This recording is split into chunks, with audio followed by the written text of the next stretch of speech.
आपने सुना ही होगा, पॉजिटिव थिंकिंग से जीवन में कुछ भी हासिल किया जा सकता है। और यदि आप में पॉजिटिव थिंकिंग है तो जीवन की किसी भी चुनौती का आप सफलतापूर्वक सामना कर सकते हैं।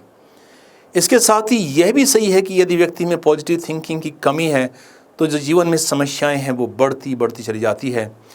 इसी विषय पर मैं आज एक ऐसी कहानी आपके साथ शेयर करने जा रहा हूं जिससे आपको पॉजिटिव थिंकिंग की वास्तविक शक्ति का एहसास होगा।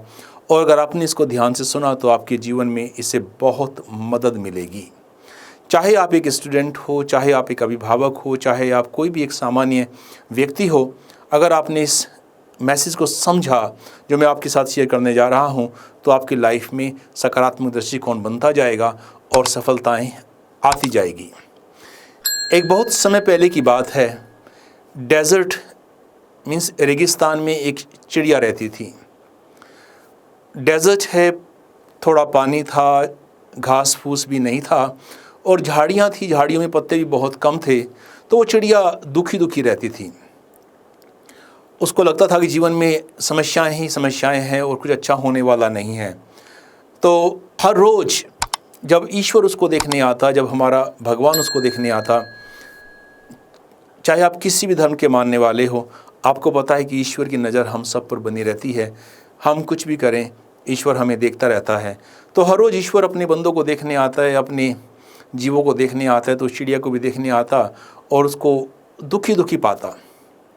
ईश्वर को लगता कि शायद ये चिड़िया दुखी रहना चाहती है, बिकॉज भगवान कभी किसी को जज नहीं करता। भगवान कहता है कि जैसा आपको अच्छा लगे मैं ऐसा ही आपको दूंगा और ऐसे में ही आपको आगे बढ़ाऊंगा।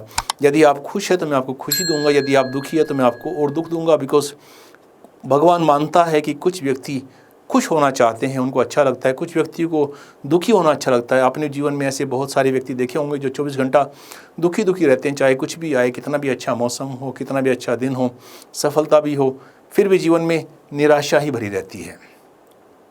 ऐसे व्यक्ति से बचना है आपको, बिकॉज पॉजिटिविटी ब्रिंग्स लक। सो जब भगवान उस चिड़िया को देखने आता, सुबह सुबह आता, देखता कि चिड़िया बड़ी दुखी है, तो उसको लगता कि शायद ये चिड़िया दुखी रहना ही पसंद करती है। तो भगवान ने क्या किया, जो झाड़ियों में थोड़े बहुत सूखे पत्ते थे वो भी हटा दिए।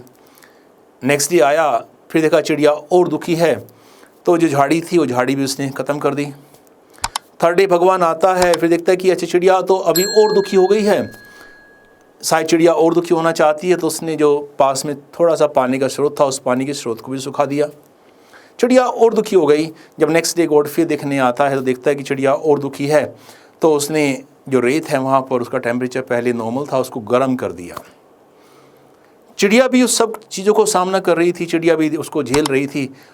अब चिड़िया को लगा कि यार जीवन में अति हो गई, जितना दुखी होती हूँ उतना ही दुख और बढ़ता जाता है, और इससे अच्छा तो है कि जो है उसी में खुश रह लिया जाए। तो जब रेत भी गर्म हो गया, झाड़ियों में पत्ते भी ख़त्म हो गए, झाड़ी भी समाप्त हो गई, पानी भी नहीं बचा, तो चिड़िया ने सोचा जब जीवन में कुछ बचा ही नहीं है, जब मरना ही है तो क्यों ना खुशी खुशी मरा जाए।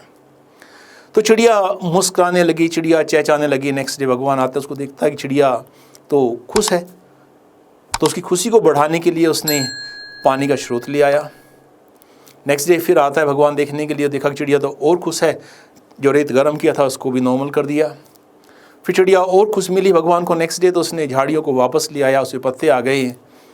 चिड़िया की खुशी और बढ़ गई, तो झाड़ियों में फूल ले आया, फल फूल ले आया, कीड़े मकोड़े आ गए चिड़िया को खाने, जो चिड़िया जिसको खा सकती थी। और ऐसे देखते देखते चारों तरफ हरियाली आ गई और बहुत सारी चिड़ियाएँ आ गई, बड़े परिवार बन गए और चिड़िया की खुशी का कोई ठिकाना न रहा। ये कहानी सभी धर्मों की पुस्तकों में किसी न किसी रूप में मिलती है। ये बाइबल में है, हमारे बौद्ध धर्म की जात कथाओं में इस तरह की कहानियाँ मिलती है। इससे हमें ये सीखने को मिलता है कि यदि सकारात्मक दृष्टिकोण हम लेके रख चलेंगे, यदि हमारा दृष्टिकोण पॉजिटिव होगा तो भगवान भी हमारा साथ देगा, और यदि हमारा दृष्टिकोण ही नेगेटिव है तो भगवान भी हमारा साथ नहीं देगा। भगवान भी हमारा साथ देगा लेकिन नेगेटिव होने में साथ देगा। भगवान किसी को जज नहीं करता है। भगवान कहता है कि जैसे आप हो ऐसे ही आप बने रहे, जैसे आप बनना चाहते हो उसी को वो आगे बढ़ाएगा। भगवान के लिए कोई फिल्टर या कोई नेगेटिव फैक्टर नहीं होता। वो अपने चाहता है कि अपने बंदों को खुश रखें, अपने जीव जंतु को खुश रखें, और जैसे वो खुश रहना चाहते हैं ऐसे ही वो खुश रहें। आपको ये ध्यान रखना है कि आपकी खुशी किस चीज़ में है। समस्याएं जीवन में आएंगी, अप्स एंड डाउन्स आएंगे, लेकिन आपको कभी भी अपनी सकारात्मकता को कम नहीं करना है। कोई भी नेगेटिविटी जीवन में आखिरी नहीं है, कोई भी पॉजिटिविटी जीवन में अंतिम नहीं है। पॉजिटिव से पॉजिटिव काम हो सकते हैं, नेगेटिव से नेगेटिव काम हो सकते हैं। आपको अपना दृष्टिकोण अपने भविष्य पर बना के रखना है। जीवन में चुनौतियां आती है, कभी आप टेस्ट देंगे तो आपके मार्क्स अच्छे नहीं आएंगे। यदि आप दुखी हो जाएंगे तो भगवान कहेगा अच्छा ठीक है जी, टेस्ट में मार्क्स कम आए, दुखी है तो वैसे अगले टेस्ट में और मार्क्स कम कर देता हूँ। यदि आपके मार्क्स कम आए हैं, आप फिर भी अपने सकारात्मक दृष्टिकोण से मेहनत करते हैं, अपनी मुस्कुराहट को बनाए रखते हैं, तो गॉड आपको डेफिनेटली हेल्प करेगा आपकी इस मुस्कुराहट को आगे बढ़ाने के लिए। चुनौती कितनी भी बड़ी हो, कभी सरेंडर मत कीजिए, मुस्कुराइए एंड कीप फाइटिंग ऑन। आपको ये कहानी कैसी लगी कमेंट सेक्शन में लिखकर ज़रूर बताइएगा। और ऐसी बहुत सारी कहानियाँ हैं मेरे पास जिससे आप जीवन में सीख सकते हैं। जो मैंने जीवन में अपने गुरुओं से सीखा, अपने बड़ों से सीखा, ऐसी बहुत सारी कहानियों का कलेक्शन मैंने इकट्ठा किया है। उसको मैं एक पुस्तक के रूप में भी छापूंगा और मैं यहाँ भी आपके साथ उनको शेयर करूँगा, ताकि आपके जीवन में भी सकारात्मकता की बहार आए और सफलता की ऊंचाइयों को आप प्राप्त करते चले जाएँ। God bless you, take care of yourself.